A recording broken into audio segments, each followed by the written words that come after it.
ငွေပိုကုန်စီတဲ့အချက်တစ်ချက်ကတော့တန်တယ်ဈေးချနေတယ် discount ချနေတယ်ဟဲ့ဟိုမှာဈေးကဘလောက်ဆိုပြီးကိုယ်စိတ်ထဲမှာ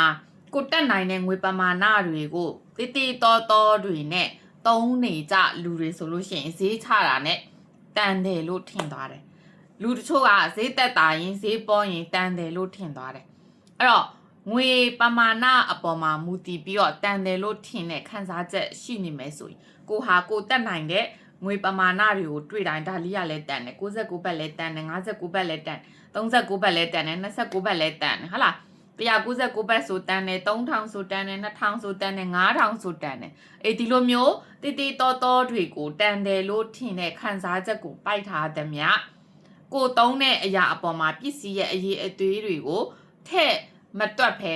ငွေတန်ဖိုးကိုပဲဈေးနေရင်တန်တယ်လို့ထင်တဲ့စိတ်ရှိနေသည်မြကာလပတ်လုံးကိုကအဲ့လိုမျိုးတိတိတော်တော်တွေနဲ့ပဲငွေအတုံးလွယ်တဲ့သူတန်ဖိုးနဲ့ပစ္စည်းတွေနဲ့ငွေအတုံးလွယ်တဲ့သူသုံးနေကြသူတယောက်ဖြစ်နေတာကြောင့်တန်ဖိုးကြီးတဲ့အရေးအသွေးကောင်းတဲ့ပစ္စည်းတွေနဲ့ကိုကအလှမ်းဝေးနေလိမ့်မယ်။ဘာကြောင့်လဲဆိုတော့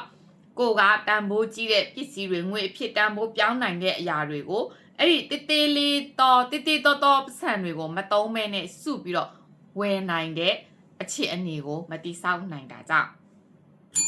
လိုက်တွေးကြည့်ပါချက်ခင်လေးပြောတာဟုတ်လားမဟုတ်ဘူးလားလို့ကိုပြန်ကြည့်လိုက်ရင်ကိုဝယ်ထားတဲ့ပစ္စည်းတေးသေးတော်တော်တန်ဖိုးနဲ့တွေတပုံကြီးရှိပြီးတော့ကိုမှ